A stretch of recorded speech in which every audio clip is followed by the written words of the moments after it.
E pela primeira vez, uma publicação traça um panorama da produção LGBT do cinema brasileiro pós-retomada.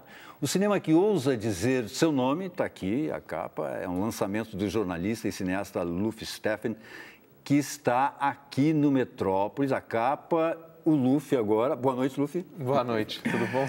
É claro, tudo bem. É claro que o título é uma citação ao Oscar Wilde, sim. Amor que não ousa dizer Exato. seu nome. Agora o cinema já ousa dizer. Essa é a ideia, porque na hora de bolar o título, eu passei por várias ideias e não sabia um título, e de repente me ocorreu isso, né? Que é essa frase do Oscar Wilde, que é de mais de 100 anos atrás, né? O amor que não ousa, então, né? Que não ousava dizer seu nome. E o cinema brasileiro hoje ousa dizer seu nome, né? Porque a gente tem essa produção LGBT super fértil acontecendo, então por isso o título. É isso que eu quero perguntar. Nesse pós-95, que você foi o seu foco, né? Está fértil, é relevante a produção? Eu acho que sim, acredito que sim. É o que você está mostrando no livro, né? O livro acho que meio que conduz a isso. Porque quando houve a retomada do cinema brasileiro, né, a principal preocupação, acho que, do cinema era existir, né, porque estava sem existir. Então, os filmes voltaram a acontecer, depois é que começou a ter essa procura por temas, né, diversificar estilos, linguagens e temas também. Então, eu lembro que no final dos anos 90, eu cheguei a assistir debates no Festival Mix Brasil, onde as pessoas falavam, porque a gente não tem um cinema brasileiro LGBT forte, e aí estava lá o Djalma Limonge Batista, por exemplo, que é um cineasta pioneiro, e falou, mas a gente mal tá voltando a ter cinema, né, quanto mais ser um cinema temático, então calma, né, uma coisa de cada vez. Então hoje acho que já existe, sim.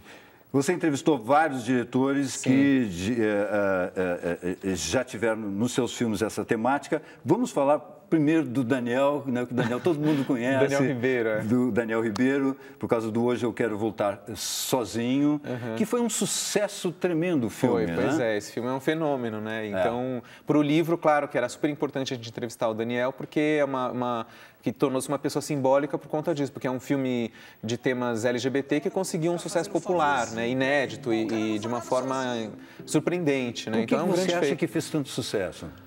São várias coisas, né? Eu não sei dizer assim exatamente, mas eu tenho a impressão... que tinha um curta dele que já fazia muito sucesso na internet, né? Exato, ele já tinha feito sucesso com o curta e o longa ampliou isso, né? É a mesma história, só que ampliada.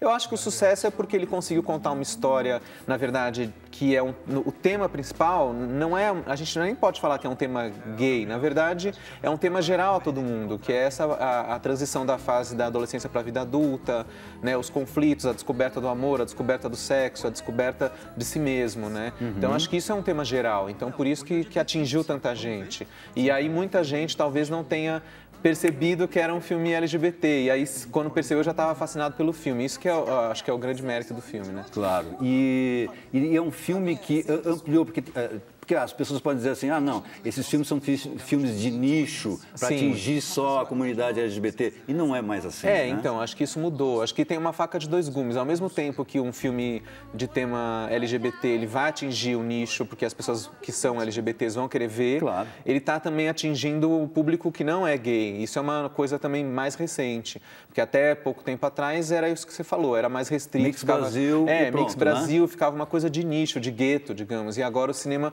consegue atingir outros públicos, né? Como qualquer filme, né? Deixa eu ver, eu vou eleger aqui um outro para a gente conversar. Muito importante, do Dácio Pinheiro, Meu Amigo Cláudia. Que é um documentário sobre a Cláudia Wonder, que foi uma militante importante, artista, performer, ativista, travesti, que se dizia travesti e falava sempre isso. A Cláudia Wonder, que morreu em 2010, né, em novembro de 2010, ela faleceu. Mas ela tem uma história incrível, né, deixou várias coisas, teve banda de rock nos anos 80. Foi uma pessoa realmente visionária, assim, que, né, revolucionou. E o filme do Dácio é bem legal porque é um registro histórico, né? E acho que o filme dele também é um dos primeiros dessa safra de documentários brasileiros sobre temas gays, né? Que é uma safra recente. Agora tem muitos documentários, né? Isso é legal também.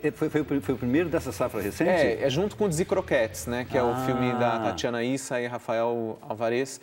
Acho que eles saíram juntos, Desi Croquettes e Cláudio Wonder. E são parecidos, né? Em alguns aspectos. E aí, a partir disso, acho que abriu as portas para uma série de documentários. A gente está vendo até Desi Croquettes ali. Foi muito importante, aliás, o Desi Croquettes, porque muita gente não conhecia a história não sabia, exatamente. Eles estavam esquecidos, soterrados, assim. Você ia na internet, por exemplo, no Google, não tinha nada. Você punha Desincroquetes, não aparecia nada. Aí, a partir do filme, também abriu a porteira. Agora você encontra muita informação de Desincroquetes. Mas acho que o filme foi o grande baluarte. Da importância e da ousadia do Desincroquetes, porque Desincroquetes não é agora onde as coisas tem-se mais liberdade para falar e tal. Eles surgiram nos anos 70, quando a ditadura estava no auge. No momento hardcore, né, mesmo? Exatamente, uma coisa que... eles foram muito ousados. Hoje, então, por isso que hoje muita gente até comenta que às vezes o movimento gay ou movimentos LGBT talvez estejam um pouco ousados, perto de coisas que já foram mais ousadas em outros momentos que eram muito mais difíceis, né, inclusive. Você acha que tem um politicamente correto aí? Tem, sempre tem, né? A praga do politicamente correto, que é uma coisa que até no livro a gente comenta isso, né? Porque muitos filmes gays, às vezes, acredito que os criadores, às vezes, possam se sentir aprisionados porque você tem que passar uma imagem positiva da comunidade LGBT.